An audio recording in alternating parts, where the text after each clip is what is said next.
Beleza.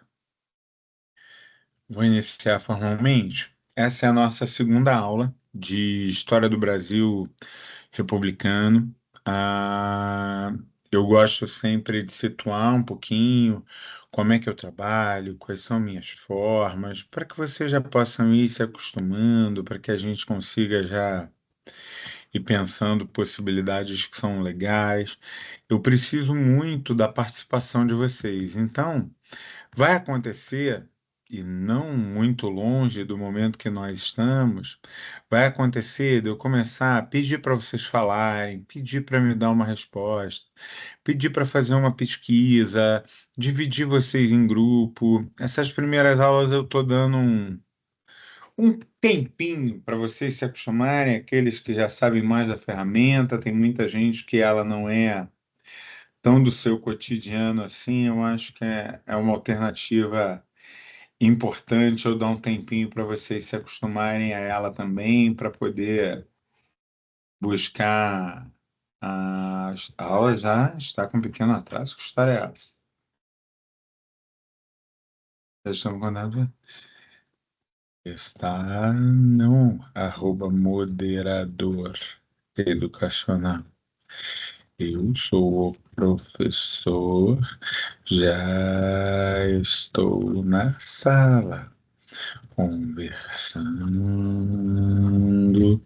Coloquei para gravar e chamando quem não entrou. Eu entendo, precisa ter. São recursos automáticos que. Boa noite, Marcos. São recursos automáticos que você coloca até para proteger vocês mesmos. Poxa, o professor não entrou, quem tá? E como essa turma teve uma inversão, a professora era a professora Maria Lúcia, eu e ela, a gente teve que trocar o horário. Então, eu imagino que é por isso que o sistema automático não me detectou, mas cá estou aqui. Então, vamos lá. A gente já está chegando ao número de 10 alunos, já é um número interessante. A turma é um pouquinho maior do que isso, mas eu sei também que alguns vão se acostumar um pouquinho com as ferramentas. Eu vou utilizar, por exemplo, mais o chat no dia de hoje, porque o chat ele acaba gerando alguns avisos para os colegas, para quem não estava aqui, acaba ajudando um pouquinho, tá? Se vocês forem pegar até aqui no chat mesmo da última aula, eu tinha feito dois pedidos para vocês. O primeiro pedido, eu tinha pedido para abrir os temas um e 2. Tema um é sempre aquela apresentação que a gente faz da temática. O tema 2 é efetivamente o tema de transição da monarquia, que é o tema que abre essa disciplina, que é a crise do Brasil imperial e o início efetivo do nosso processo. Por que que eu pedi para vocês abrirem os mecanismos de persuasão e negociação? Primeira pergunta, desses que estão aqui na sala de hoje, alguém abriu, alguém chegou a ver? Tema socioemocional, persuasão e negociação. Alguém foi lá? Boa noite, prof. Boa. Eu não consegui, não. Na verdade, não, vou usar o termo correto. Eu não fiz. Né? Eu não tentei e falhei, né? Eu não fui fazer. Eu nem sabia que tinha que fazer isso, não, porque eu me matriculei na disciplina semana passada, né? Então, depois do dia 5 já, então eu não consegui ver, não. Tem problema não. Ela fica aqui no chat, mas eu sabia que isso era normal e isso era esperado. Só para você poder entender, a gente ter o registro. O período que a gente está entrando é um período que vamos apresentar o curso para que vocês possam estar sintonizando. A história do Brasil, na aula passada, eu trabalhei muito sobre historiografia. Fiz uma introdução à historiografia, como a historiografia lida diferente com a história do Brasil, para que a gente pudesse perceber. Ter aula de história do Brasil não é um boa noite, não tem problema não, você. Kátia, você vai me dar o seu relato já já, por favor. E não foge de mim, não, por favor, dê. Mas deixa eu voltar um pouquinho do que eu estava falando na aula passada. Então, quando você pega a história do Brasil, existe uma tensão, existe um mecanismo. E esse mecanismo fundamental da história do Brasil, ele atua da seguinte maneira: ele gera uma noção em nós que uma boa aula de história do Brasil ela conta dados, fatos, elementos, tudo detalhadinho, detalhadinho, dia, hora, local, fonte. E essa percepção, olá, Sara, essa percepção de estudar a história do Brasil a partir de dados, dias, horas, locais, é uma percepção que ela é equivocada dentro da maneira da gente pensar e desenvolver história.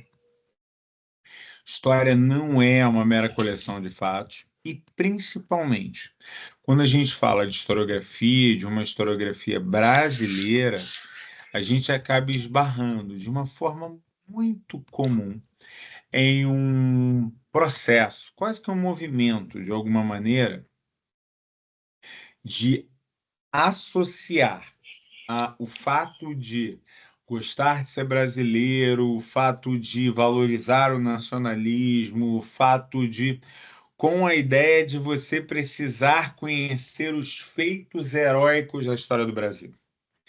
A noção de feitos heróicos, ela é uma noção construída, e a partir do momento em que ela é uma noção construída, ela precisa ser desfeita.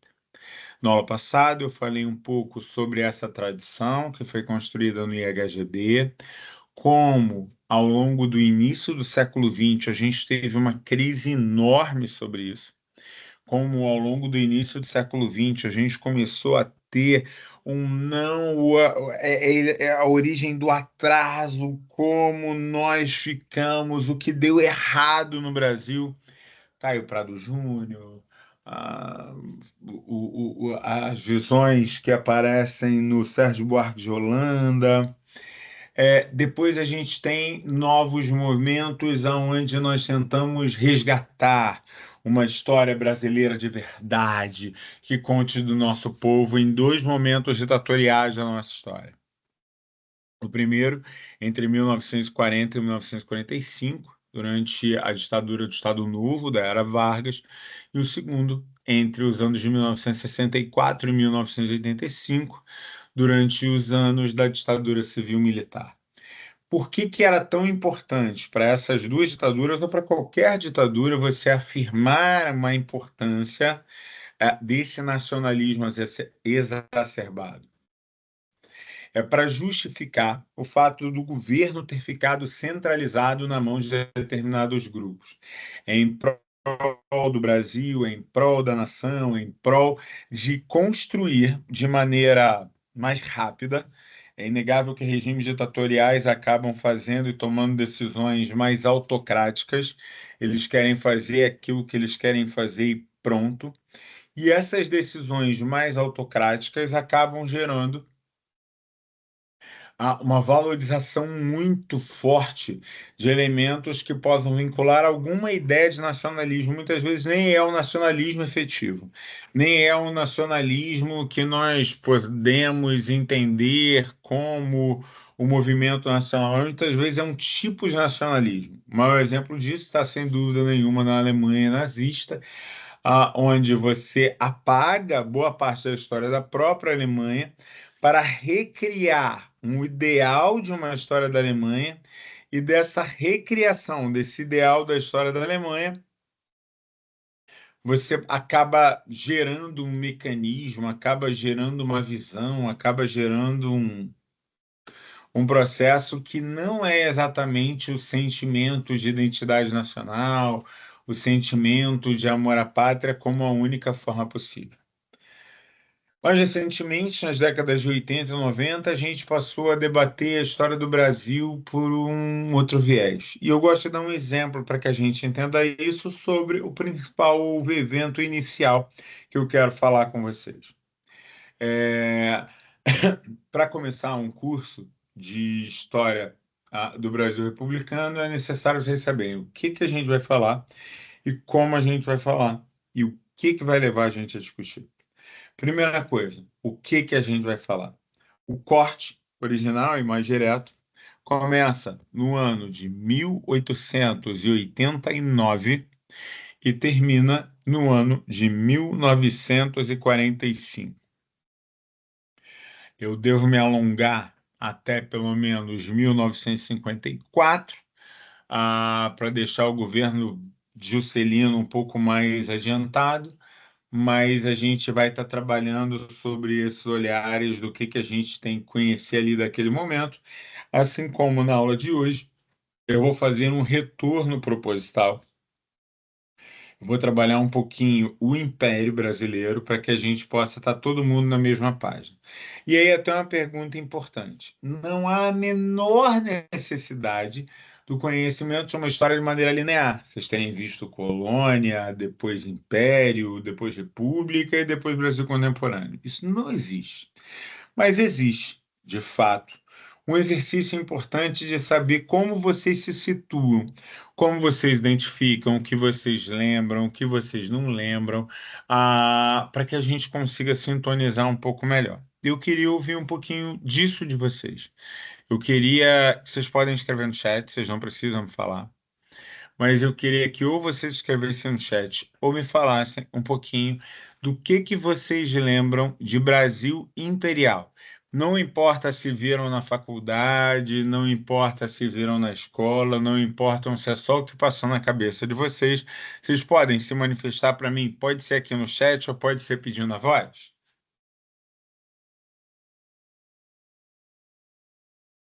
Tô vendo nenhuma bolinha circulando no chat dizendo que vocês estão digitando. Vai.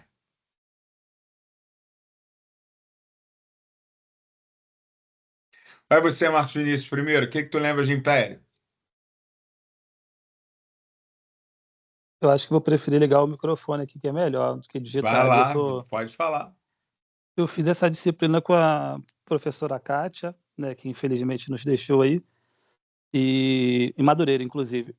E eu lembro muito da gente debatendo sobre as revoltas, né? Ali ela pincelou, obviamente, o final de Brasil Colônia. Falamos ali da chegada da corte, primeiro na Bahia, depois Rio de Janeiro. Por exemplo, a criação da imprensa, a abertura dos portos. Claro que eu estou resumindo muito, né? Assim, enfim. E é isso, Já basicamente, mostra que né? você está lembrando de coisa pra caramba. Mas dentro dessa coisa pra caramba, só para eu saber, você lembra de alguma coisa do final do Império? Você lembra de alguma coisa de Pedro II para lá? O que te vem na cabeça? Na verdade, lembro por conta da semana passada, quando eu me matriculei nessa disciplina, eu tinha me afastado do curso de História, estou voltando agora. Aham. E aí, quando eu vi que Seja bem-vindo. já tinha disponibilizado o Brasil República, né? E aí eu peguei os livros aqui para poder ler ali, pelo menos o Segundo Reinado, né? Beleza. Fiz umas leituras e tal sobre o Segundo Reinado, então acabei lembrando por conta dessa leitura que eu fiz, né, semana passada. Excelente, muito bom, E aí, muito muito ali bom. passando na criação que a monarquia fez para poder criar, né, um ideário nacional, né, a figura de Dom Pedro II Uhum. como o herói, né, o cientista, o poliglota, do mais. E aí, enfim, acabou que no final das contas a Guerra do Paraguai acabou de transformar ele de herói, né, ao Senhor das Armas, dele, digamos assim, né? Então, É uma questão controversa, e essa tem tudo a ver, e eu faço questão de comentar isso com aquilo que eu queria começar trabalhando. A Guerra do Paraguai é emblemática para mim, Marcos, porque ela mostra exatamente o que eu quero que vocês entendam. Tudo depende de quem conta, porque conta, para como conta, quais são os momentos. A Guerra do Paraguai, por exemplo, ela já foi a Guerra do Senhor das Armas, a Guerra do Paraguai, ela já foi a Guerra do Herói, a Guerra do Paraguai, ela já foi a Grande Vergonha, a Guerra do Paraguai, ela já foi o Grande Problema, a Guerra do Paraguai já foi muita coisa ao longo da nossa história. E ela foi muita coisa ao longo da nossa história, exatamente por esse fator que você está colocando. A história, ela não é um mero conjunto de eventos. A história, ela é principalmente um exercício fundamental de reflexão sobre o tempo. E como é a reflexão sobre o tempo, ele inclusive, às vezes, ele é inventado. Às vezes ele nem de fato ele acontece como ele acontece. Ele é um elemento mais inventado. Mas muito boa, muito boas lembranças, muito boas reflexões. A Sara colocou aqui algumas coisas que eu também gosto bastante de lembrar. A questão dos cafeicultores, a ideia do grande ciclo, do grande mantenedor do Brasil durante um determinado momento, que foi o café, a questão da escravização, a questão dos processos de escravização, que são importantes, fazem parte desse momento. O básico da escola, infelizmente nada, o básico já chegou, está com você aqui, Sara, é isso. Muito bem, muito bem. Quem é a próxima? Ou o próximo? Se bem que aqui agora tem que ser próxima, porque todas são próximas. A Sara já pronunciou. Vai, Mona Lisa. Ou digita ou fala para mim. E o pior é que dá para saber quem está escrevendo, né? Pelo visto. Ah, A pessoa começa a escrever e se apaga, aparece os desiste. pontinhos ali. Se aparece os pontinhos ali. Cara, que a gente vai aprendendo as técnicas do Teams todinhas. É absolutamente normal. A Simone já lembrou do final do Império, muito bom. Vai lá, Simone, fala um pouquinho mais para mim. Ou digita um pouquinho mais para mim. Kátia, pega o microfone, fala um pouquinho para mim. O que que você lembra?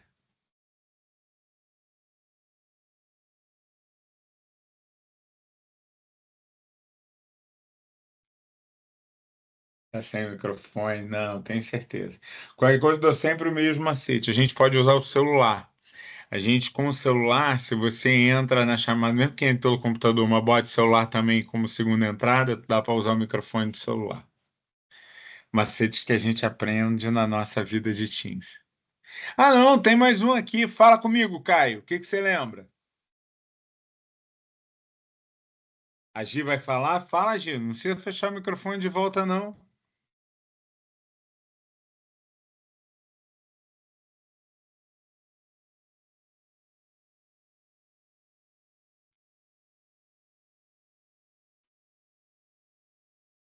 Professor, infelizmente, de história agora eu só sei biologia. Acontece também. Eu vou voltar a estudar, é porque eu estou fazendo biologia também. Aí eu estou Ah, Dom Pedro fora, II estou aqui gostava, né? perdidinha. Mas eu gostaria muito de saber sobre as revoltas que tiveram nesse período. Eu não sei se é o mesmo período das Sabinada, todas aquelas revoltas que tiveram na parte norte, nordeste do Brasil, entendeu? Não sei nada, mas eu queria saber. Essas revoltas são um pouquinho mais antigas do objeto que a gente vai estudar. Elas não são da República, não. Algumas são no Império, muitas são na colônia. E é muito engraçado essa coisa que vocês estão levantando, porque assim. Vários estudos maneiros mostram que a gente quase não conhece os levantes de revolta, de composição, de disputas políticas ao longo da história do Brasil. A gente aprende duas grandes sequências, né? A gente aprende na colônia aquela grande sequência colonial ali, que vai na revolta de Beckman, revoltas em Boabas, Filipe dos Santos, Inconfidência Mineira, Conjuração Baiana. A gente dá meio que uma apagada, dorme, aí volta, aí vai conhecendo a Cabanada, Farrapos, Confederação do Equador, e aí dorme de novo, aí a gente acorda com Canudos, dorme de novo e a gente não fala mais sobre essas coisas. A grande do nosso momento, Odete, ela é, sem dúvida nenhuma, Canudos, mas tem várias outras. Por exemplo, a gente tem Luiz Carlos Prestes e tem os malês no Império, mas a gente tem o Luiz Carlos Prestes, a gente tem com a Revolta dos Tenentes, a gente tem o movimento como o do cangaço, a gente tem muitos movimentos importantes que a gente muitas vezes ignora. Revolta da Armada, Revolta dos Marinheiros, e, a, e são movimentos que muitas vezes a gente conhece muito pouco. Não é exatamente pracinhas. Ali o movimento de pracinhas a gente chama de tenente, é o movimento dos tenentes. Esqueceu a pergunta, Caio? Eu te falo. Queria saber o que que você lembra de Império.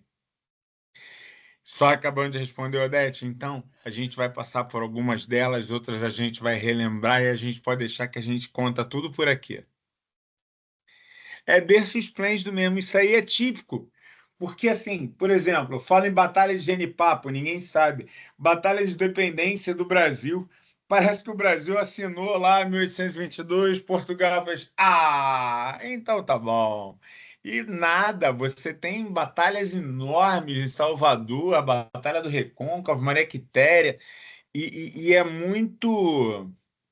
Já respondeu assim? E é muito comum a gente trabalhar. A tua resposta foi um pouco de tudo, tá? Foi uma resposta. Então, eu acho que é normal a gente fazer esse movimento de estar tentando entender e principalmente estar tentando organizar. Em história, eu acho que é muito importante a leitura. Então, todos nós, a gente vai precisar exercitar muito a nossa leitura. O material dos temas, ele é o primeiro passo. Eu costumo dizer que ele é a primeira leitura, mas ele não pode ser a única. A gente está aqui para conhecer historiografia, para ler historiografia e para poder trabalhar essa historiografia, tá? Eu vou botar um vídeo para vocês que eu achei demais esses dias de um humorista explicando, desculpem os palavrões que ele vai falar, mas explicando um momento da história.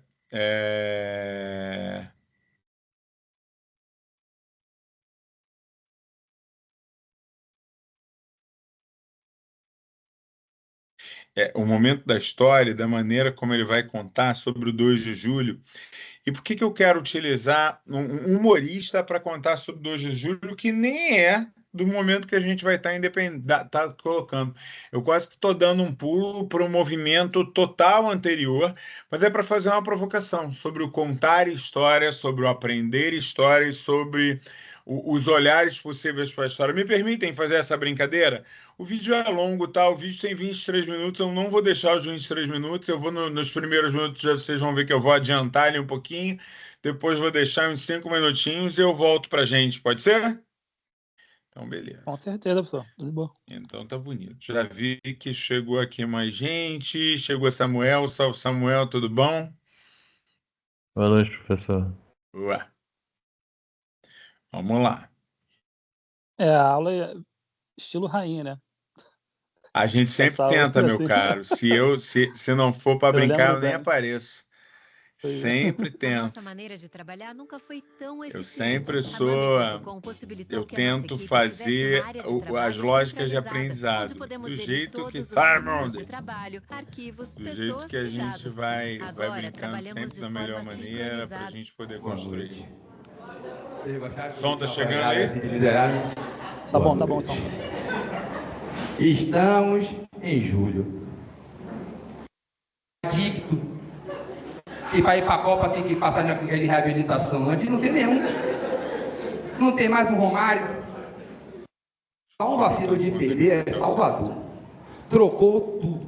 Pegou os baianos, botou tudo por desemprego, botou na fila do Cine e botou um bocado de português nos cargos. Quando foram apresentar o militar novo, que era General Madeira de Melo, olha que nome bom para um vilão de filme. Foi a partir dessa, quando o pessoal falava Madeira, o baiano respondia lá ele. Ele já começou a se aborrecer aí. Aí o General Madeira de Melo chegou, quando ele foi se apresentar para o povo, porque naquela época não tinha Instagram. O marginal não aparecia em Bocão, para te conhecer a cara. Aí fizeram um desfile. Um bocado de gente fã de Milico, passeando assim, cada um com sua mão.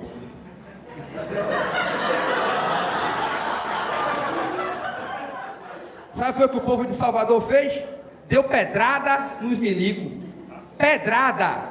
Imagine você passando ali na Vasco da Gama, junto o pessoal de Engenho Velho de Brotas com o de Engenho Velho da Federação, para dar pedrada em você. Fica a dica. Esse ano tem. Que se fosse hoje em dia, Edson Gomes ia querer ficar em Salvador, que ele está descarado. Se antes não marcar vacina, porque olha como o 2 de julho começa a ficar mais interessante do que o 7 de setembro. O Brasil tem uma população de mulheres muito maiores do que a população de homens. Quem é que picou a desgraça nos outros no 7 de setembro? Uma mulher. A mulher fala, porra, Maria Quitéria, ainda se fingiu de homem. Eu fico imaginando o conflito da rapaziada. Esse soldado é bom. Hoje não é soldado não, a moça. Todo mundo, ó. Deixa ela aí que ela é boa de tiro. Vai procurar zoada com ela é de feira. E o pau quebrando, só coisa fina. Inclusive, nesse meio tempo, olha como Madeira de Mel era ruim. Ele matou a freira. Todo filme, já fica a dica também de Hollywood. Pega assim uma matéria para fazer um filme. Quando o filme começa, Madeira de Mel tomando pedrada, ele estava na Joana Angélica. Por que a Joana Angélica tem o nome de Joana Angélica? Porque ela tinha um convento e tinha uma freira chamada Joana Angélica. Os portugueses queriam entrar no convento dela. Ela foi para a porta do convento e falou assim, ó, vocês só vão passar por cima do meu cadáver. E aí o português passou. Foi isso que... Pelo menos virou nome de rua, né, minha tia? Se fudeu a freira. Mas mostra que o cara é ruim, entendeu? Porque matar a freira é tipo bater na mãe, velho. Matar a freira é errado, velho. Entendeu? Tem categoria de pessoa que morrer é tranquilo, velho. Tipo assim, respeitar um homem que mata a freira, já encheu o pessoal de ódio. Chegou e passou em feira, pegou um pessoal bom de violência, levou pra cachoeira. Chegou em cachoeira, juntou com outra galera. Que foi que o português pensou, precisa agir. Mandou uma galera para picar e desgraça no povo em cachoeira mesmo. Chegou em cachoeira, sabe quem bateu nos portugueses? Uma roda de capoeira, isso é verdade. Nada é mais baiano do que alguém querer acabar uma roda de capoeira e tomar uma surra. Isso poderia acontecer hoje no mercado modelo. Tava tendo roda de capoeira, alguém se meteu, os caras, toma desgraçada aqui. Às vezes o capoeira nem sabia quem era o português, entendeu? Ele nem estava lutando por independência, ele só queria jogar a capoeira dele. O cara se meteu, tome vista, tome a U, tome uma voadora na sua cara, e acabou a porra. Alistou todo mundo. Venha os capoeiros, um homem trans. Olha que exército plural.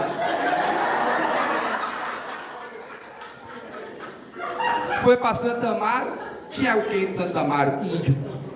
Índio Tupinambá. Tupinambá, que era o mesmo índio que morava onde? Em Itapuã. Muitos refugiados estão passando fome. Desculpa, gente. É por isso que a gente veio te fazer um convite. Você já foi na lavagem de Itapuã? Vá, sem fazer uma luta de boxe, nada, um negócio, uma arte marcial, MMA. Vai, fique lá de bobeira. Isso é herança dos Tupinambá. Pegaram os Tupinambá, botaram onde no exército. Repare, Tupinambá violento, capoeirista muito doido, de amigo de Cine Comum. Uma pessoa trans. Só da pessoa ser trans, ela tem motivo para odiar todo mundo. Querer picar desgraça. Eu acho válido. Chamaram um general francês. Chamado o quê?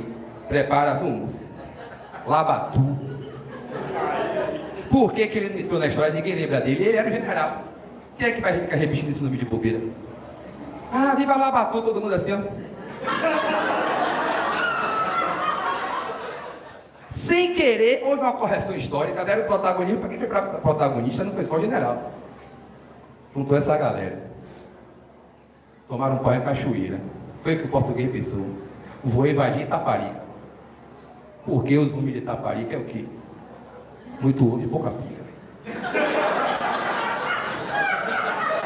É um clássico, é um ditado popular, gente. Vocês não conhecem essa, não? Maria Filipa fazia isso com 280 pessoas. Passei! Todo mundo passava. Ela bolou logo a cocó para os caras, porque ela achou que os caras iam tomar o quilombo. Ela colou, botou para fuder, bateu nos caras e deu uma surra de cansanção no português. Perceba a poesia dessa frase. Uma negona do quilombo viu um bocado de branco na praia de Itaparica e deu uma surra de cansanção. Por isso que o Clube Médio saiu de lá. A galera não suportava mais. Inclusive, fica a dica para quando fizer a ponte, viu, pessoal de Itaparica? Separa o... Uma fofoca.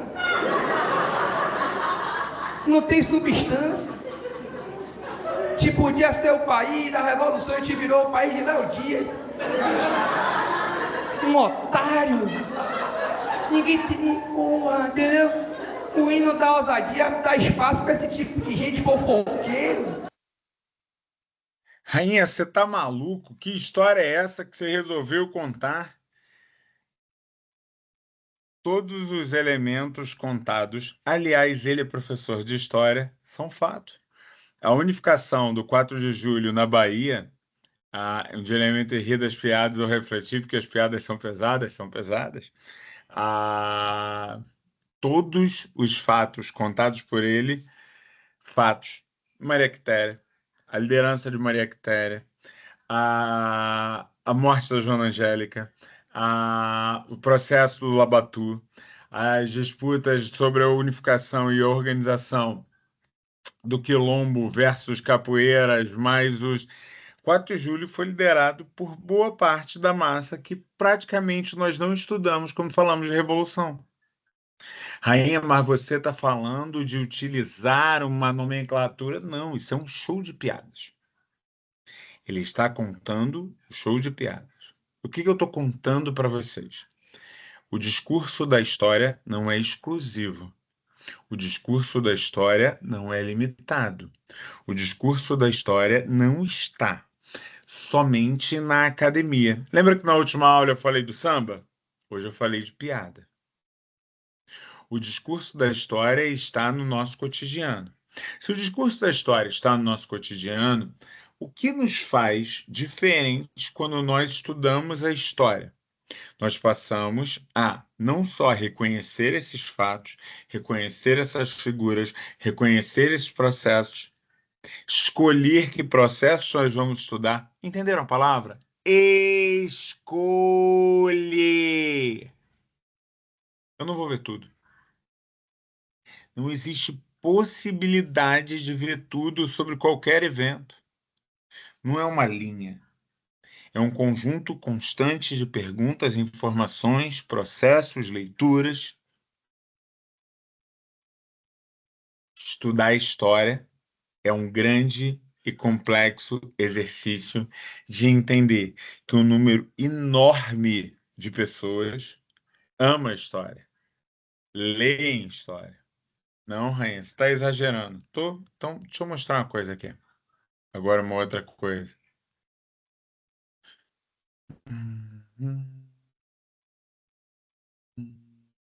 Professor, Eu. o senhor falou essa frase aí, me acendeu uma luzinha aqui na cabeça, que normalmente filmes, por exemplo, hoje eu estava assistindo um filme do Sherlock Holmes, do Robert Downey Jr., Uhum, e é um filme situado na era vitoriana. E esse filme uhum. fez muito sucesso. E normalmente a gente vê que filmes que têm são situados em algum momento histórico fazem sucesso e as pessoas normalmente comentam do cenário.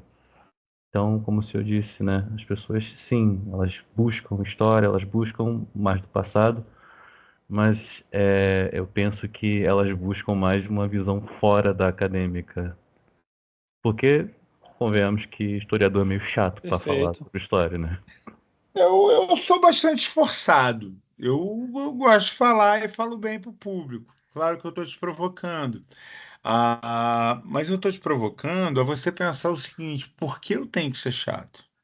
Repara, não é que eu não deva ser técnico, não é que eu não deva ser cuidadoso, mas por que eu tenho que ser chato? Vou pegar o exemplo da Sara, tá? Tá aqui do lado, falando aqui, Samuel. Estou chocada que eu não conheço nenhum desses assuntos que ele teve no vídeo. Estudar história para sempre, porque não dá para conhecer tudo sobre tudo, mas podemos escolher e ir atrás. Repara, Samuel, a Sara claramente gosta de história, você concorda? Tá aqui, tá com a gente. Claramente é uma pessoa que gosta de história. Sejam sinceros, quem conhecia bem a história do 4 de julho?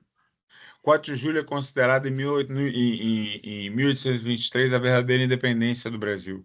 Uma série de disputas vão acontecer na Bahia, justamente porque os principais comandos da sede de Salvador vão ser trocados pela manutenção de um domínio português.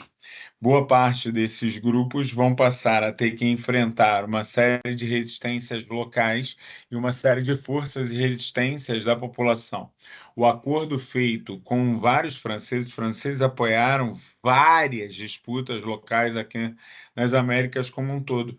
Vocês conhecem, por exemplo, ou imagino que conheçam o apoio dos franceses aos americanos durante a Guerra de Independência. Aliás, muito se discute que a grande virada da batalha, se George Washington tinha algumas vitórias importantes, é quando o exército francês chega. Vocês devem ter ouvido falar do Haiti, que era um protetorado francês dividido na Ilha de Santo Domingo, da onde você tem uma série de revoltas, disputas por conta dessas posições. A França tinha vivido o processo da sua própria revolução, gerado então uma série de apoios a esses movimentos contrários às dominações mais tradicionais, que era a representação máxima de Napoleão. Então, o que você vai ver ao longo do pós-Revolução Francesa, mesmo com a morte de Napoleão, vão ser em muitos momentos os franceses apoiando, como apoiaram a resistência brasileira e os acordos brasileiros até o fato da gente conseguir se tornar independente. Esses movimentos, eles existem muitas vezes monumentalizados. Se você pega o Carnaval, o circuito, um dos circuitos de Salvador, ele acaba justamente na Praça 4 de Julho, onde você tem um monumento enorme a essa união que muitas vezes a gente não conhece. Então, respondendo a tua pergunta, Samuel, não, as pessoas muitas vezes continuam com a história mais escolarizada, tá? Elas nem se interessam, elas mesmo com aquela escola e a tradição mais escolarizada, elas ainda assim gostam de história. Imaginam quando elas perceberem a pluralidade da nossa história, como a Odete e a Sara começaram a levantar agora. Entendeu o que quero dizer? Eu entendi sim, professor. Eu entendi sim. É porque eu tô já na faculdade há muito tempo, eu sempre vejo esse embate, mas eu nunca parei para entrar numa discussão sobre o entendimento histórico das pessoas. Por exemplo, antes de entrar na faculdade, eu lia muito romance histórico, já li livros de história, assim, até livros que a gente falou no semestre passado, né, escrito por repórteres, daquela maneira um pouquinho ruim, não vou falar Não acho péssimo, ruim, né? não. Acho que como repórter tem que escrever. O compromisso do Sim, sim, repórter é com a sim. palavra. Mas, Eu falei isso para tu. sim, Compromisso do repórter com a palavra. Então, o compromisso dele é que você goste daquela leitura prioritariamente. E ele está errado? claro que não. É uma Mas escolha. conversar sobre isso abre um pouquinho dos nossos olhos sobre o interesse historiográfico das pessoas. Claro, claro. Agora, como a gente conversou também, dá pra falar de história, sei lá, a partir de uma igreja, a partir de um santo e um show de comédia. É super Sim. tranquilo. Basta quem tá dizendo ter vontade de falar e quem tá ouvindo ter vontade de escutar. E a gente não separar esse dentro e fora, onde eu tenho percepção de quem produz história. Beleza, são esses artífices, cara. São os caras que investigam história. Sou eu, sou quem trata de história, quem transforma a história em debate, em objeto. A história é pública. E se ela é pública, ela está acessível. E se ela está acessível, cabe a gente se posicionar, levantar, colocar, que para mim é um traço fundamental. Então, assim, eu entendi, tu está mais que certo, mas eu estou te provocando. Vou te dar outro exemplo aqui, ó. Dá uma olhada nisso aqui. Uma editora, uma revista editora Abril, Aventuras da História. Você vai dizer assim, horrível, péssimo. A revista. A revista que busca transformar a história, entre outras coisas, em entretenimento. Tem coisa legal? Tem. Eu mesmo já escrevi para a revista algumas coisas. Esse aqui é um dos quadros mais famosos que foram pintados sobre a Guerra do Paraguai. Ele é pintado pouco tempo depois do fim da Guerra do Paraguai. Se você pega aqui o quadro e a qualidade do quadro, vocês não têm ideia desse quadro. Esse quadro ele é enorme. Se você vai ao Museu Histórico Nacional, você tem acesso à Batalha do Riachuelo e você se sente praticamente dentro da batalha. Cada um dos elementos aqui são factíveis de você ser colocado, desde a maneira como o general está colocado, desde a bandeira esfarrapada do Império no momento dessa chegada, desde a figura dos soldados que estão presentes aqui, as formas de defesa, tudo isso é passível de análise. São passíveis de análise porque justamente tem pessoas querendo olhar aquilo ali e nem sabe o quanto aquilo foi complexo, difícil, quanto aquilo teve movimentos, por exemplo, como Dom Pedro indo até o sul do Brasil, que já era um elemento raro. Muito pouca gente sabe que você teve a presença dos clérigos no campo de batalha e como aquilo foi negociado. Muita pouca gente sabe, o estudo só fala que o Brasil matou, não matou uma parte dos paraguaios, mas você tem ali movimentos importantes sobre a chegada das tropas, a organização do Paraguai. E o que que a gente faz com esses materiais? Solano Lopes aqui vai aparecer. O que que a gente faz com esses materiais? A gente investiga, a gente estuda, a gente passa a entender cada um desses movimentos. Qual é o maior problema? E aí eu entro lá de volta na questão que o Samuel estava levantando. Qual é o maior problema? O maior problema é que a gente só ouve contar. O maior problema é que a gente só sair de algo engessado, poder aprender com música, comédia, filmes. Então você vai se divertir, Caio, porque é o que a gente faz. A gente vai aprender com quadro de arte, a gente vai aprender com música, a gente vai aprender com os máximos elementos que eu puder trabalhar com vocês para a gente poder entender. Porque é isso, são as pessoas, são os grupos que estavam lá, são as transformações da nossa arte. Todo esse movimento de quadros no século XIX, na construção dos pintores brasileiros do século XIX, na maneira daquilo ser reconstruído na pintura do século XIX, isso é debate. Tudo aquilo que é feito para a gente discutir sobre Constituição e como as legislações mudam é debate. E todos esses debates deveriam ser ricos e promissores para a gente poder estar desenvolvendo, para a gente poder estar trabalhando, para a gente poder estar solto, trocando ideia. Mas agora, eu preciso que vocês tenham mais instrumentos. E aí, por isso que eu pedi para vocês lerem Persuasão e Negociação. Disse assim, porra, é mó maluquice isso. Material de socioemocional não tem nada a ver com a história do Brasil.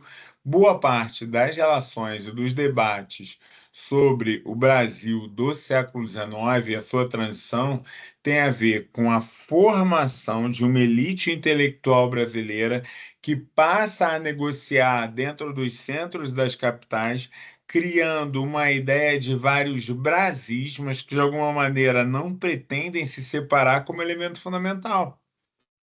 E são esses Brasis que não pretendem se separar e que são um elemento fundamental que a gente discute aqui como um dos traços mais importantes para a gente entender o processo, a história, os debates que a gente está fazendo. Então, como não tem a ver? O que que é o exercício da política? Política não é o político, política não é política, são as relações de poder. Então, quando eu pedir, leiam Persuasão e Negociação, e para todos aqui, ó, vou colocar grande de novo, atividade obrigatória. Entrem no socioemocional e assistam o tema de persuasão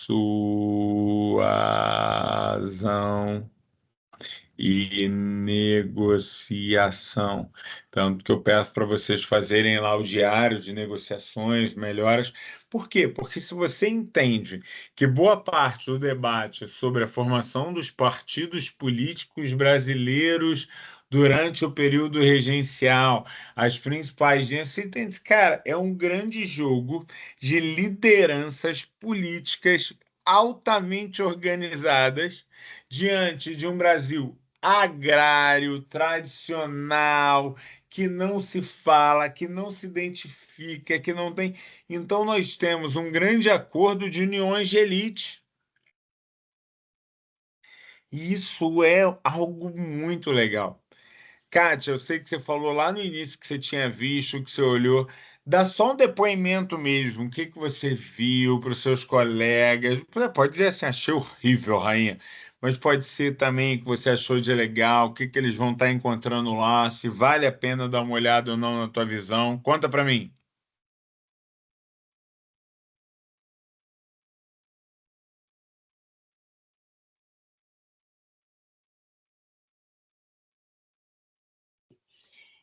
Oi, professor. Olá. A princípio eu achei que era só assim um quiz comum, simples, mas eu acabei descobrindo ali e até descobrindo algumas coisas, né, a meu respeito mesmo. Isso foi bem bacana, sabe? Essa questão que você está falando aí, né? Você meio que é levado a pensar sobre justamente essa questão do argumento, né, da essa persuasão, de falar sobre coisas que você tem bloqueios, né? Existem alguns bloqueios para algumas pessoas. Eu sou uma pessoa que tem uma certa dificuldade de falar, às vezes eu sou muito crítica com relação ao que eu sei. Eu não consigo me expor muito. E lá, nesse quiz, me mostrou que realmente eu tenho essa dificuldade. E eu fiquei surpresa de ver. E, assim, é bacana. Eu acho que é muito válido.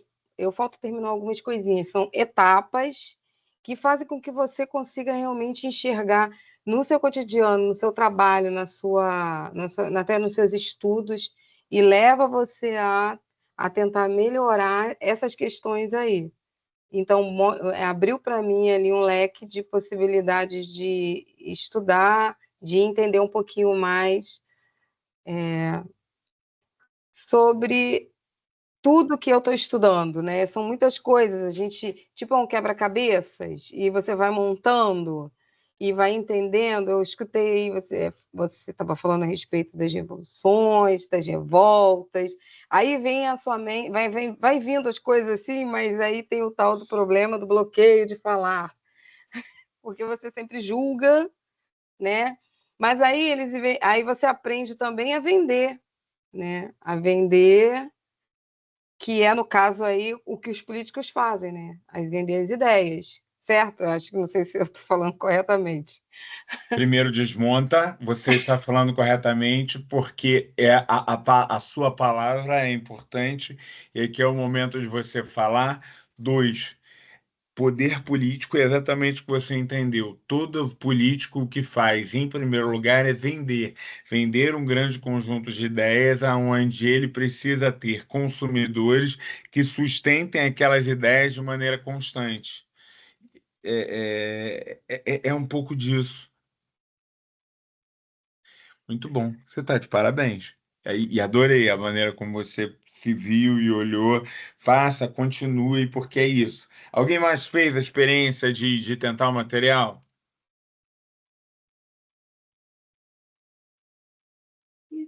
Professor, eu não sei se é o material que eu vi no começo do período. No primeiro período que eu Já viram que fiz, eu eu aconselho a todos que respondi. façam com todo carinho. Eu acho que é um compromisso que vocês firmam e pode gerar. Odete, independente se é biologia, história, ele vai valer para qualquer lado. Tenho certeza que você vai curtir. E ele abre alguns olhares legais. Vamos lá, eu tenho uma promessa que eu fiquei de cumprir no dia de hoje e eu tenho que cumprir. E eu vou cumprir. A minha promessa é que, como eu sei que muitas vezes alguns eventos do Império, algumas dá para a gente recuperar, o Marcos Vinícius está afiadaço aqui, então qualquer coisa ele já vai me ajudar. Samuel já sei que gosta muito do assunto também, então quem souber mais de Império, quiser lembrar, Gi ia falar, voltou, não foi, não sei quanto ela gosta ou conhece do Império, Gi.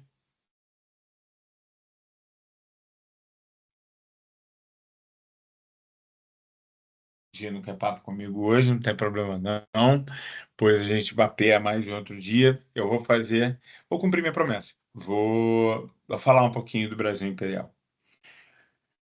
Ah, Situando para todo mundo no tempo, o Brasil o Império Brasileiro. hoje muito se discute, diferente do que normalmente é apresentado e trabalhado. O Império Brasileiro, ele começa em termos de características. O áudio não está saindo, não saiu não, Gi. Tenta de novo, para ver se eu ouço agora. Clica no microfonezinho e vê se ele vai vir agora.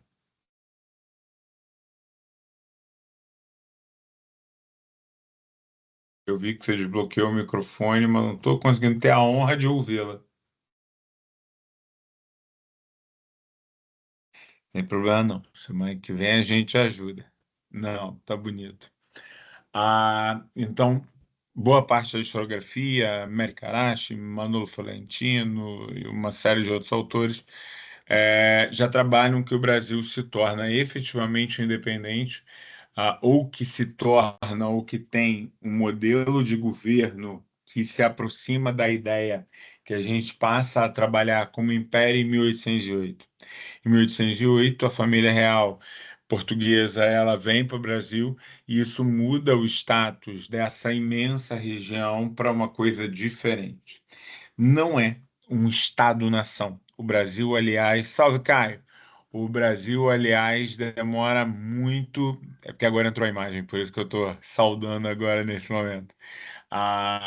O Brasil, ele durante muito, muito, muito tempo, ele lutou para que o processo de construção do Estado-nação fosse efetivo. Em 1808, quando a gente tem o nosso processo, que muitos autores chamam de uma grande diferença, é extremamente limitado. Muitos autores falam sobre a construção do litoral, e eu diria que até a construção do litoral ela é exagerada na maneira como é colocada.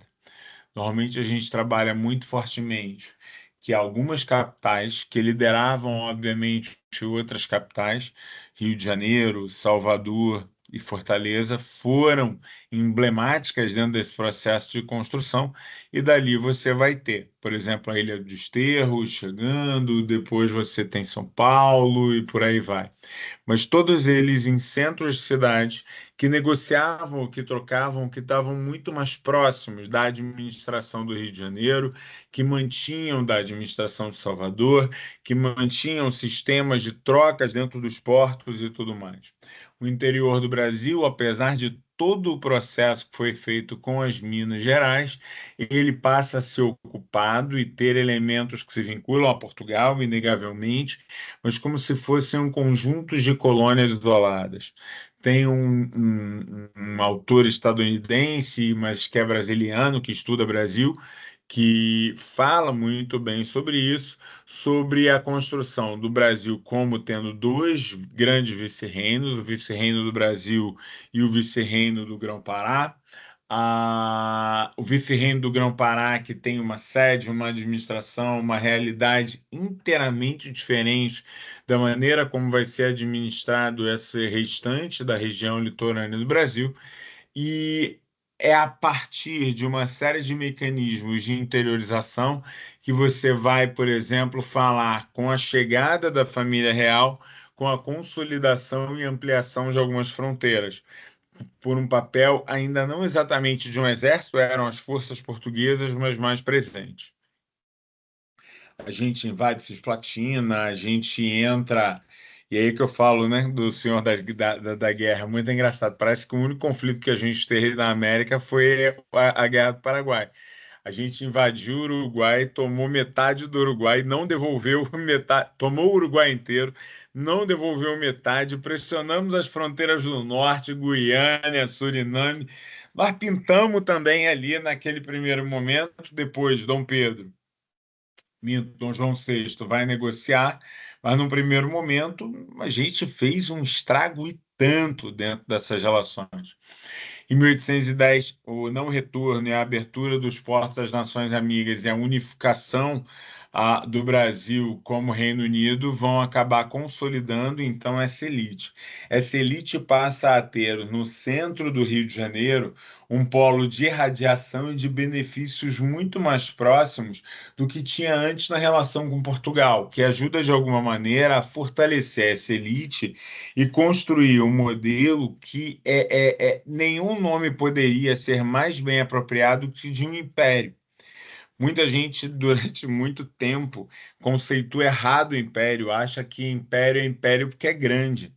Império não é império porque é grande. Império é império porque tem um centro, mas um conjunto de regiões autônomas que reconhece o poder daquele centro. Império Romano, Império Persa, essa é a noção básica de império. Essa noção básica de império faz com que esse papel que vai estar sendo organizado, ele vai estar gerando constantemente uma articulação política e criando uma elite que se volta àquelas casas e aqueles poderes centralizados que estavam ali no Rio de Janeiro, mas que tinham subsedes importantes. São Paulo, Desterro, o Salvador, Fortaleza, e que esses mecanismos vão estar lenta e continuamente fazendo um trabalho de consolidar e organizar determinados centros de poder, pois num estado que era absolutamente distante de ser um estado concêntrico. Diga, Samuel. Não, é que o senhor está falando, estou lembrando de Construir Brasil Imperial, e exatamente a gente teve a mesma conversa. O professor fez a seguinte provocação. Ele falou: a gente fala de Brasil Império porque as pessoas acham que é grande. Aí ele solta a seguinte pergunta: se é grande, então é uno, não é? Aí todo mundo falou que sim. Aí ele falou: não. Não é só porque é grande quer dizer que é uno. Tanto é que quando Dom Pedro I vai fazer o movimento de independência junto com as elites brasileiras, ele fica fazendo viagens pelo Brasil para unificar as províncias. Tanto é que, como pode dizer, quando tem a independência do Brasil, nós temos as primeiras guerras contra o Império Brasileiro. As revoltas, né? Eu não vou saber citar todas, que são várias.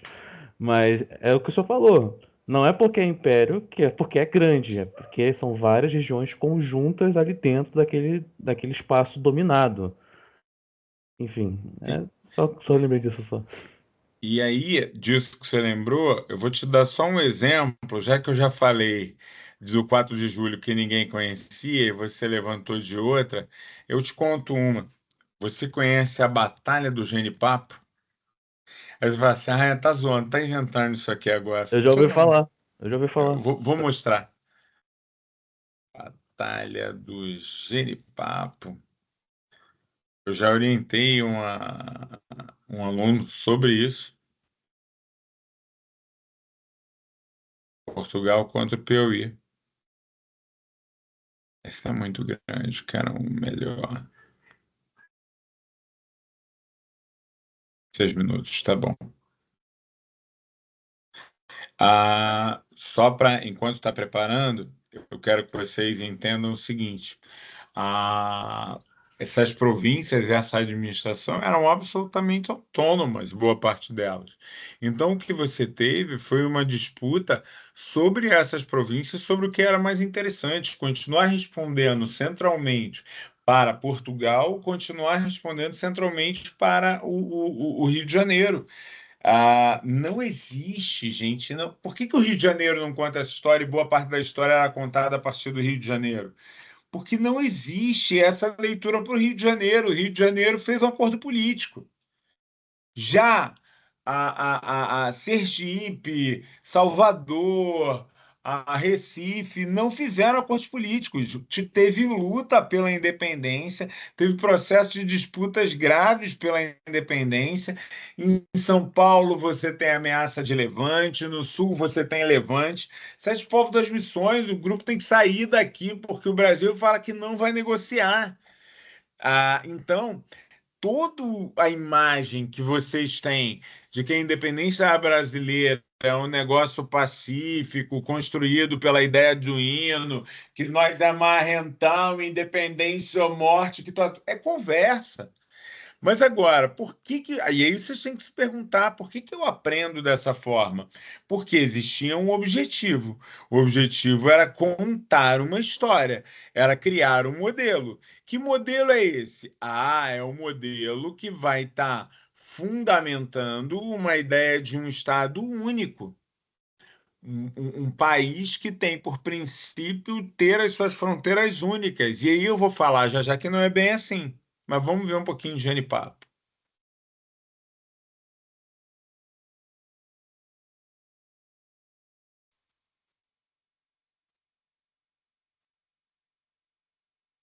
Ao canal História Militar Brasileira. Neste vídeo, vamos acompanhar o maior combate da Guerra de Independência do Brasil, a Batalha do Genipapo. Se você gosta do nosso conteúdo e quer ajudar a manter e melhorar no canal, ativar as notificações. Os ânimos para a independência do Brasil estavam exaltados. O próprio rei português sabia que a separação era inevitável e já armava um plano para mitigar suas perdas. Em agosto de 1822, o monarca nomeia o major João José da Cunha Fidié para uma missão nas províncias do Grão-Pará, Maranhão e Piauí. O veterano das guerras napoleônicas ficou responsável por manter, sob força militar, o norte brasileiro fiel à coroa quando o advento da independência ocorresse. Repararam? O mesmo movimento feito na Bahia, muda o centro militar, estabelece uma outra forma de controle para que você... Porque era claro para Portugal que não existia essa unidade da colônia. Entre as colônias portuguesas, você buscava... Só que aí essas colônias vão ter que trabalhar com uma perspectiva. Qual é a melhor resposta? É uma disputa dessas elites e a maneira como elas vão se colocar. Em outubro, as notícias do Grito da Independência chegam ao interior piauiense. No dia 19 do mesmo mês, na cidade de Parnaíba, um grupo de patriotas liderados por Leonardo Castelo Branco, João Cândido e Simplício Dias declaram a sua adesão e fidelidade ao imperador Dom Pedro I. De imediato, Fidié organiza seu contingente e sai da então capital piauiense de Oeiras rumo a Parnaíba, cruzando 660 quilômetros para atingir a cidade e prender os envolvidos. Seus homens chegam ao destino no dia 18 de dezembro, mas não conseguem encontrar nenhum sinal dos rebeldes, que já haviam fugido há muito tempo. Aproveitando a ausência do comandante português, o líder Manuel de Souza Martins retomou a ação nacionalista de Parnaíba, proclamando a união de Oeiras e de toda a província ao novo império no dia 24 de janeiro de 1823. Fidié fica furioso ao receber a notícia e rapidamente reúne seus homens para marchar de volta rumo à capital, novamente com a intenção de punir os nacionalistas. O oficial contava com aproximadamente 1.100 homens e 11 canhões. Em contato com as lideranças do movimento, o capitão Luiz Rodrigues Chaves consegue mobilizar aproximadamente 2.000 patriotas na cidade de Campo Maior. Sua missão era frear o avanço português sobre Oeiras, enfraquecendo as fileiras e a moral dos adversários.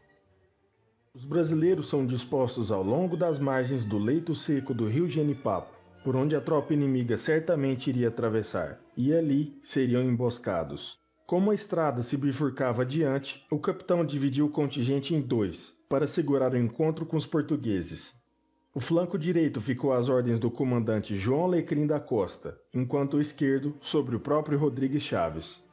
Próximo das 9 horas da manhã do dia 13 de março de 1823, Fidié chega à região. Ele sabia que o local abrigava um foco de resistência, mas desconhecia a quantidade e o profissionalismo de seus oponentes. Suspeitando do perigo em sua passagem, ele monta um pequeno acampamento e divide seus homens em duas unidades, levando a cavalaria pela direita, enquanto ele próprio chefiava a infantaria e artilharia pela esquerda. Ao avistar a aproximação dos cavaleiros, as sentinelas de João Alecrim imaginaram se tratar do contingente inteiro de Fidié e dão o sinal para toda a tropa avançar. Numa grande carga, os brasileiros atacam a cavalaria inimiga. Assustados com tamanha bravura de homens armados com facões, foices, espadas e alguns mosquetes, os cavaleiros portugueses começam a recuar. O capitão Chaves ouve os tiros do combate e, supondo ter a batalha começado no outro flanco, ele abandona sua posição e avança com seus homens para auxiliar Alecrim. Os sentinelas de Fidié avisam um comandante sobre a movimentação inimiga. Rapidamente ele atravessa o genipapo e leva seus homens para a posição anterior dos brasileiros, organizando linhas de tiro e fixando seus canhões. Após a debandada da cavalaria, os patriotas começam a retornar de volta para o leito seco, mas são recebidos com tiros da infantaria e da artilharia inimiga. Percebendo o erro tático cometido, o comandante Rodrigues Chaves decide novamente investir por todos os lados com grande furor, para assim conseguirem isolar as tropas portuguesas e derrotá-las uma a uma. A ordem de carga é dada e os brasileiros avançam sobre as linhas de tiro. As baixas são extremas, especialmente pela ação dos canhões. Os grupos laterais começam a envolver os portugueses, mas sua desvantagem é completa. Após quase 2 horas de sangrento combate, os chefes brasileiros decidem ordenar a retirada, sem condições de manter a batalha em curso. Como um último e certeiro golpe sobre Fidié, um dos grupos de patriotas em fuga passa pelo acampamento inimigo, deixado sem guarda, e sai. Quantos de vocês conheciam a Batalha de Genipapo? Quantos de vocês conheciam Eu a ideia conhecia. de que... Conhecia, Sara? Conhecia, já estudei sobre isso. Mas foi por conta própria, não foi na escola. É isso. E ótimo. Sim, Existem centenas dessas. Centenas sim. dessas. Centenas. E é muito maneiro que tira um pouco essa ideia e você consegue entender que... depois eu pego aqui, pode deixar.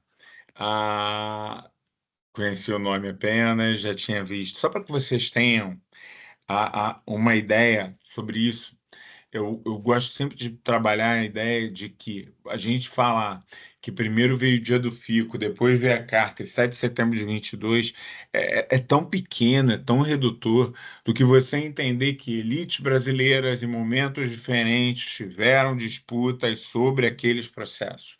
Essas elites brasileiras, diante daquele processo, viram uma negociação internacional feita a partir do Rio de Janeiro. Estados Unidos reconhece, por exemplo, de imediato a independência do Brasil, que fazia parte do modelo dos Estados Unidos.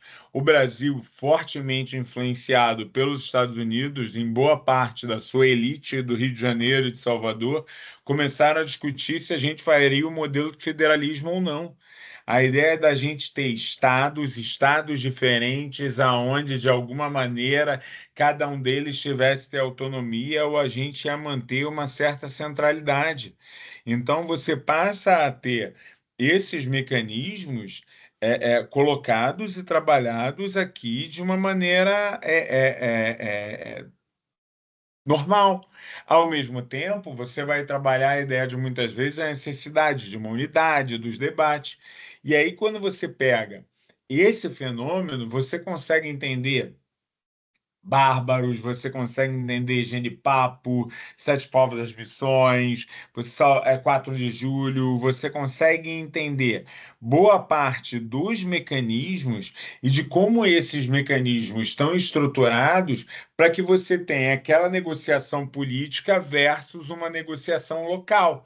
Daí você conseguir entender por que, após o próprio governo de Dom Pedro I, você tende a ter, muitas vezes, essas elites questionando. Cara, eu vou continuar ou eu não vou continuar? Isso vale Confederação do Equador, é isso. Confederação do Equador é dizer o seguinte, cara, olha só, não dá não. Esse modelo que está aí, a gente está fora disso. A insurreição pernambucana, ela já vai estar num outro momento. E cada um desses mecanismos, ele deveria ser o suficiente para poder eu entender que essas muitas unidades vão ser postas juntas e você vai ter elites que vão estar articulando e mantendo essas unidades juntas. 1822 é marco, mas 1823 está tendo guerra de independência e Portugal só assina a independência do Brasil em 1825 numa negociação mediada pela Inglaterra, onde a gente paga a dívida externa portuguesa e sai falidaço. Essas elites estão entrando num debate pesadão, pesado sobre qual é a melhor maneira da gente reorganizar as nossas estruturas políticas. E não à toa, Dom Pedro I vai ser constantemente acusado de estar ora se apoiando nos princípios da Revolução Francesa, que teriam dado base a ele para ele poder se organizar, ora está se ancorando nos princípios da crise que houve, Exército da Santa Aliança, reorganização daquelas estruturas, e ele vai estar dizendo, não, a minha postura continua sendo tão liberal quanto era antes, mas todas as acusações sobre ele são de uma postura liberal. Quando o Brasil vai passar com Dom Pedro I intervindo na sucessão do trono português, aí é que ele vai entrar numa situação de uma crise muito extensa. E você consegue entender que a regência foi efetivamente um prenúncio claro de uma tentativa de lidar com essas múltiplas e fragmentadas aristocracias. Você, de um lado, está tentando criar o aparato, amo essa imagem. Quando você tudo estuda sobre a história da justiça brasileira, a história da justiça brasileira está lá discutindo com intensidade como você vai criar o Código Nacional, o Código Penal, o Código Civil Brasileiro, a organização e ampliação de tribunais. Por quê? Porque aquilo fazia parte de você criar um mecanismo de unidade. Vamos instituir lei, vamos reproduzir lei, vamos trabalhar a lei, vamos trabalhar os governantes circulando. Por que Pedro I passa a circular? Por que Pedro I vai passar aí nos rincões do Brasil, vai atravessar o Brasil? Porque era necessidade de reafirmar. Por que as elites vão passar a dar-lhe título de nobreza? Não. O barão. Porque você precisa gerar um mecanismo de articulação. Ao mesmo tempo, a autonomia dessas províncias ele ficou muito claro. A autonomia dessas províncias ela era base, estrutura e um processo indiscutível. A autonomia dessas províncias nunca deixou de existir. A autonomia dessas províncias fazia parte do mecanismo que, de alguma maneira, dava sentido à existência de um Brasil. Falei assim, rainha, peraí, que maluquice é essa? Você, ao mesmo tempo, diz está sendo estruturado um aparelho, um aparato estatal para poder dizer aqui é tudo Brasil. Uhum. E, do outro lado, você está dizendo que as autonomias estão mantidas, eles estão dizendo aqui nós é Pernambuco, aqui nós é Salvador, aqui é Minas... O que são as bandeiras dos estados? O que são os mecanismos de organização interna? Você justamente mantém. Olha que contraditório e que bonito, eu vou explicar.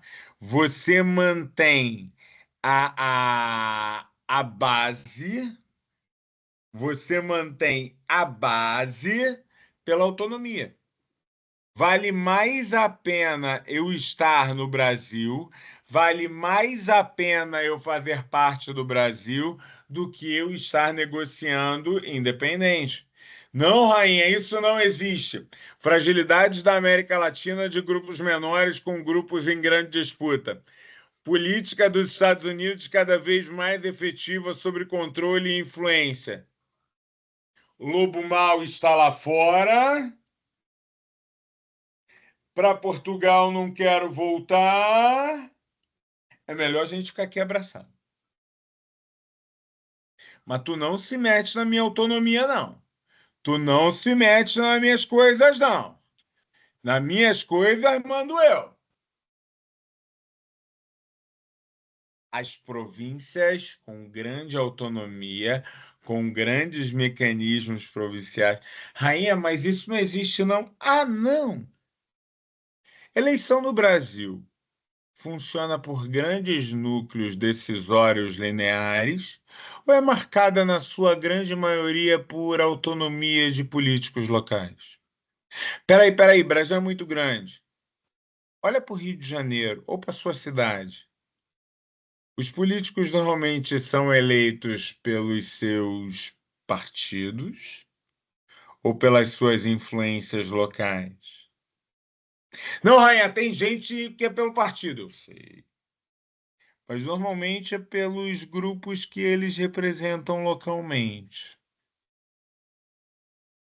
Já repararam isso? Nós valorizamos mais as relações pessoais e o conjunto das nossas relações do que necessariamente políticas e organizações de governo. Eu conheço uma pessoa, eu sei como é que resolve, eu te apresento uma pessoa. Rainha está querendo dizer que as bases dessas coisas estão aqui? Tô. Na independência do Brasil? Não, na nossa história. Em modelos de colonização. E são nesses modelos que a gente entende mecanismo, forma, influência. São nesses modelos que a gente consegue entender que todas as bases do que você está tendo até o período em que entramos em crise, o período de saída de Pedro II do Brasil e a consolidação é um período de crise. Nós entramos em severa crise. Que crise é essa, rainha? É a crise da gente ter, de um lado, um forte processo político local que vai definir que essas aristocracias devem governar o Brasil, versus a ideia da crítica a um poder central muito forte que queira dominar essas aristocracias. Os sertões brasileiros são e sempre foram muito poderosos localmente. Professor, Eu dá para fazer um paralelo com a República Oligárquica, por exemplo? ainda não. Ela é a solução disso. Entende? Entendeu ou não, Particularmente, Samuel? professor, não. Vamos lá. A república oligárquica é quando todos eles definem uma hierarquia entre si, um modelo para a escolha e uma forma de se organizar. Aqui é oligarquia pura. Eu sou autônomo e eu vou disputar poder dentro da centralidade. Quem é que manda com a saída de Pedro I? Conta para mim. A regência? O que é regência? A regência Não era um grupo de políticos de diversas partes do país. jura? Como é que funciona isso? Ah, professor, você tá querendo demais, já esqueci. Mas é isso, Samuel. Você entendeu, só não entendeu. Ele é, na verdade, um grande aglomerado de sujeitos disputando politicamente com representantes diversos, onde, pela falta de uma autonomia, eles decidem, num primeiro momento, governar com três. O primeiro modelo de regência é trina. Depois que eles tentam um modelo de regência trina e a ideia de que essas aristocracias não se entendem, começam a disputar e você começa a ter uma série de movimentos Brasil afora dizendo não, eu não quero mais, estou fora de sair. Vocês, eu não quero mais essa discussão. A crise do período regencial é uma crise de fragmentação. O Brasil estava indo no mesmo caminho do que aconteceu com Gran Colômbia, do que aconteceu com os países que estão ali. A fragmentação era algo a ser discutido. Peraí, vamos dar um exemplo aqui.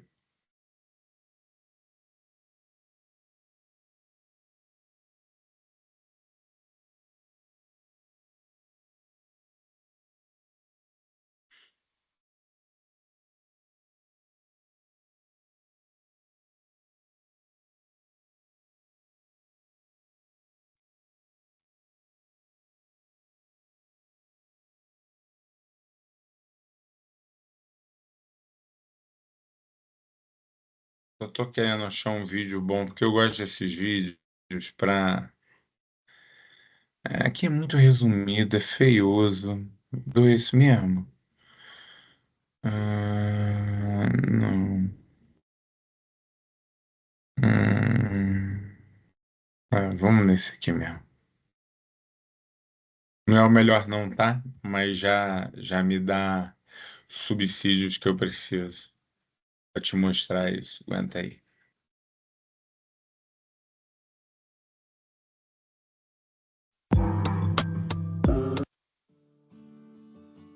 Cabanagem. A província do Grão-Pará era formada pelos atuais estados do Pará, Amazonas, Amapá, Roraima e Olha as Rondônia. datas. Possuía Olha as cerca de datas. 90 mil habitantes. Essa província sempre teve um forte domínio português, fazendo com que mesmo depois da independência do Brasil, essa influência portuguesa ainda fosse mantida. A situação na província era de miséria, fome e desemprego. Na política, a província não tinha relevância no cenário nacional. Os governadores indicados não entendiam dos problemas daquela região e não se importavam com os mais pobres. Dessa forma, índios, mestiços e escravos se revoltaram por melhores condições de vida. Eles eram conhecidos como cabanos, por morarem em cabanas à beira de rios. A elite local, fazendeiros e comerciantes, também se juntaram aos cabanos. O objetivo da elite era conseguir uma maior participação nas decisões políticas e administrativas da província. Foi então que, em 1835, os cabanos liderados por Antônio Vinagre assassinaram o atual presidente da província e instituíram Félix Malcher como novo presidente. Cabanagem, ok? Malcher era fazendeiro. Cabanagem, ok? Motivo: separação do Grão-Pará. Por quê? Porque não entendiam mais sentido. Vou pular de propósito. Balaiada. A província do Maranhão era formada pelos atuais estados do Maranhão, Piauí e uma parte do Ceará. No Maranhão havia uma forte disputa política entre os liberais, conhecidos como cabanos, não tem relação com os cabanos da cabanagem, e os conservadores, conhecidos como bentivis. Até 1837, os liberais estavam no poder, porém, com a ascensão de Araújo Lima como regente, os conservadores começaram a ganhar espaço. Na regência de Araújo Lima, foi instituída a Lei dos Prefeitos, que fazia com que os governadores das províncias pudessem escolher quem seriam os prefeitos dos municípios. Em meados de 1838, o Maranhão também passava por uma crise econômica, pois seu principal produto de exportação, o algodão, vinha sofrendo forte concorrência do algodão dos Estados Unidos. Nessa época, os grandes fazendeiros usavam seu poder econômico. Ok? Balaiada, Maranhão, foco, separação. Essa é a mais diferente. Em 1835, quase metade da população de Salvador, na Bahia, era formada por escravos e fugitivos. Os negros de ganho eram escravos que possuíam certa liberdade. Eles podiam circular pela cidade. Esses escravos eram alugados por seus senhores para alguém que estivesse precisando de sua mão de obra, e o escravo ficava com uma pequena parte do dinheiro dada ao seu senhor pelo serviço. Aos poucos, juntando o dinheiro, esses escravos conseguiam comprar sua alforria e até mesmo comprar escravos. Uma boa parte dos negros de ganho eram de origem islâmica, conhecidos como malês. O termo malê tem origem na palavra imalê, que significa muçulmano no idioma iorubá. Os escravos malês, em geral, sabiam ler e escrever em árabe. Aqui no Brasil, eles não podiam professar sua religião, já que eram obrigados a seguir o catolicismo. Esses escravos então arquitetaram um plano para acabar com o catolicismo, libertar todos os escravos islâmicos, confiscar os bens dos brancos. Separação por conta de uma revolta escrava de grupos escravizados já tinha acontecido, inclusive no Haiti.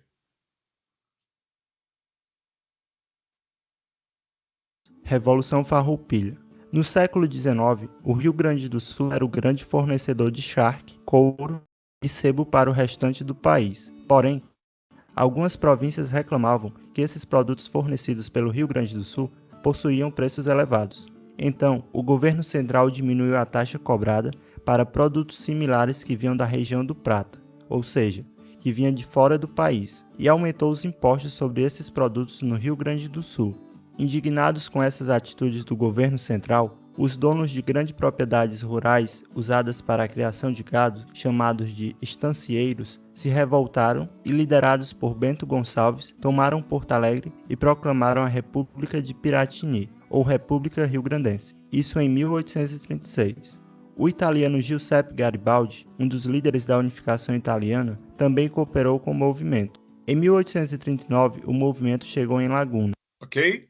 Vocês estão vendo o número de províncias fora do centro, como eu falei. escravos que serviram como soldados. Sabinada. A Sabinada foi uma revolta ocorrida na Bahia no ano de 1837. Foi feita por militares e pela classe média, sendo liderados pelo médico Francisco Sabino. Entre as principais causas da revolta estava a falta de autonomia política e administrativa na província da Bahia, por conta do governo regencial centralizador. Entendeu agora, Samuel? Entendeu quando eu disse que um foi a solução de um problema? Olha o que a tentativa da regência deu. Olha o que essa tentativa da regência deu. Eu entendi, sim. Você já imaginou se todos esses principais grupos tivessem tido sucesso? O que sobrava de Brasil? Ó, não tem Grão-Pará, não tem Maranhão, não tem Salvador e boa parte do entorno, não tem Rio Grande do Sul. E ainda tem mais ali que outras que só são mais fracas. Não tem. E aí? Pegou a imagem? E aí que a pergunta que me fica agora, professor, com todo respeito, mas por que com tanta revolta assim, Tiradentes ficou naquela famosa pintura dele? Tiradentes está antes. Então, Te faltou agora a maldade do jogo. Como é que eu vou escolher alguém que se revoltou no momento mais parecido com o momento republicano? Uai, todos esses, a regência era uma tentativa, é quase que um exercício republicano, que mostrou que a gente não tinha maturidade ainda para ser uma república.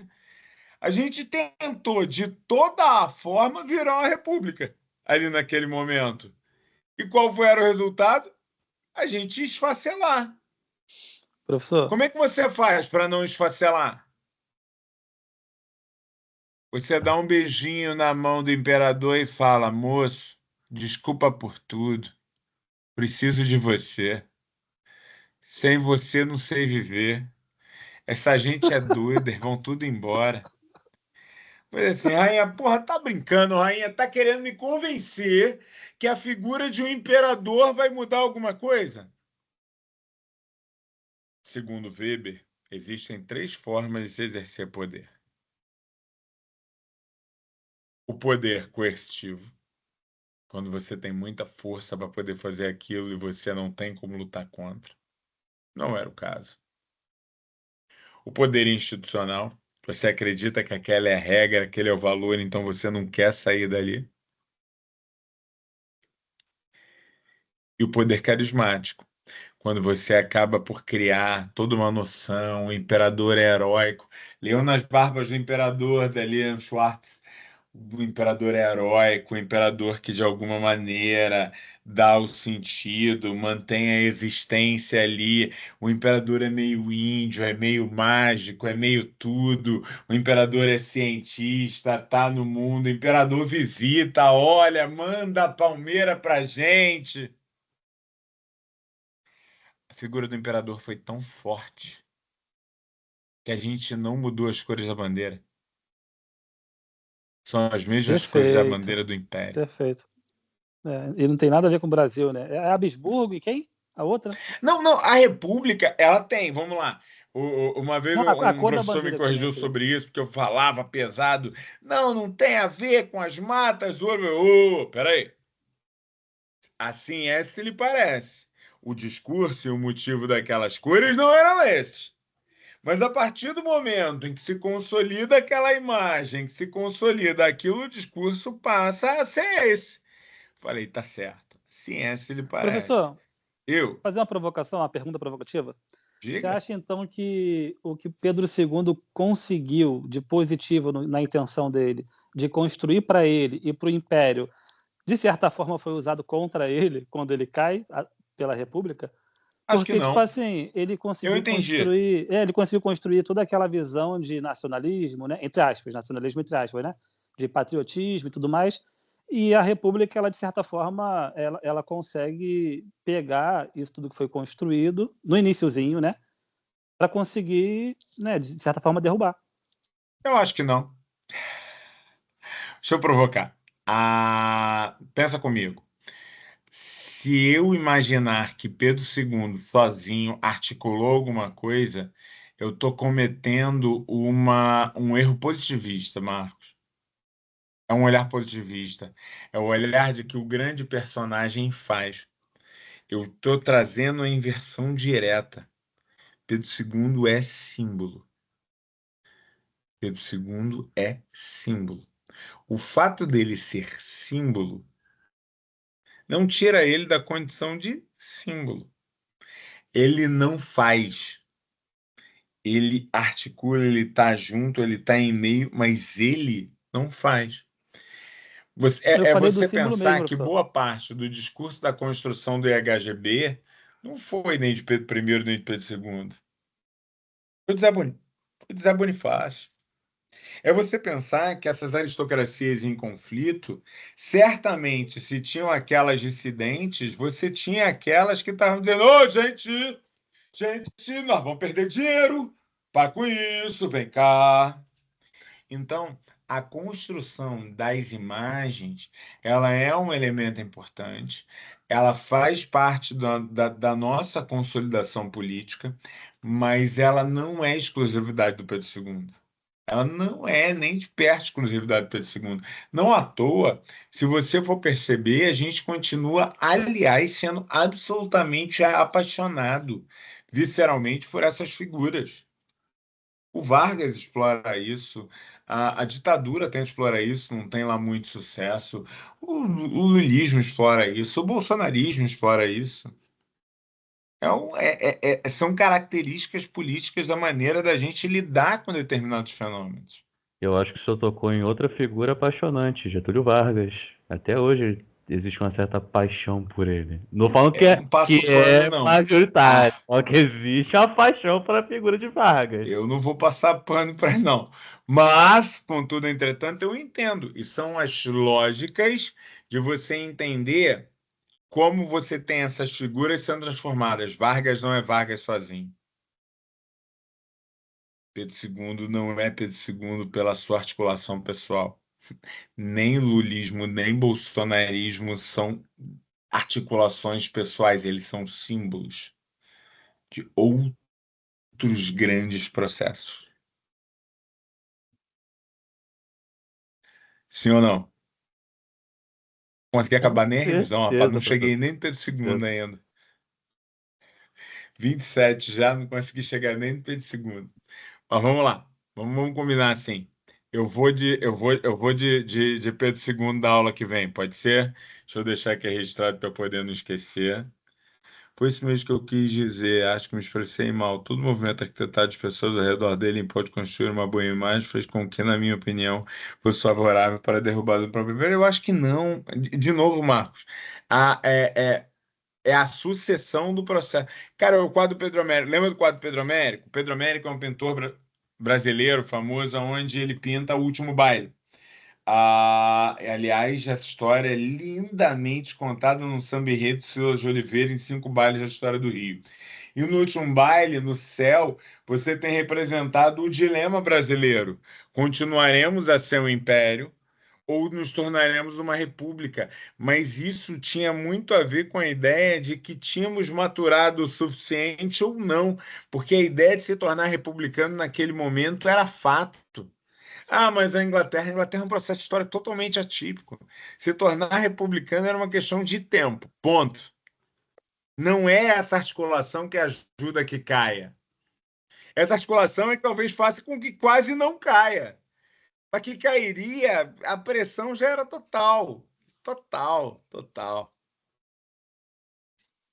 E aí foram arrumar um herói de antes dele, não alguém vinculado a ele, mas foram buscar um herói de antes dele.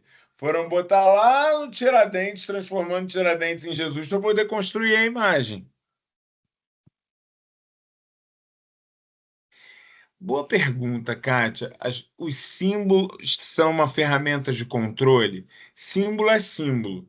E esses símbolos podem ser utilizados para muitas coisas.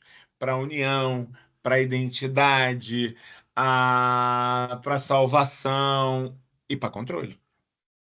Entre muitas coisas para que um símbolo pode servir, um símbolo pode servir para controle. Passar confiança, com certeza. Muitas vezes o símbolo Esperança. pode ser um tipo de norte para governo. Norte para governo, mas também pode ser o inverso. Pode ser uma perseguição, pode ser uma inquisição, pode ser uma para construir bode expiatório, claro. Aí você vai dizer assim, porra, então o símbolo ele é algo que ele é usado para, e não necessariamente o é. Então ele pode ser utilizado para um monte de coisa. Eu não sei se é um fechim. Fechim é a ideia de. Eu não gosto muito da ideia de fechim. Fechim, para quem não está acostumado, seria a munição falsa, né? Seria a ideia de você utilizar aquilo ali como algo para chamar a atenção para aquilo passar dentro de uma outra forma. Não sei. Não sei. Eu não gosto muito da imagem como fechim, não, porque eu acho que tem sempre uma ação política efetiva. Um objeto de referência, com certeza, e entre os símbolos, o que é a representação, né? A gente tem um termo em história que a gente adora discutir, chama representação, e aliás, eu vou deixar isso como exercício para vocês. Descubram o que pode ser representação. Autores recomendados para ler. Ginsburg, Carlo Ginzburg, Roger Chartier,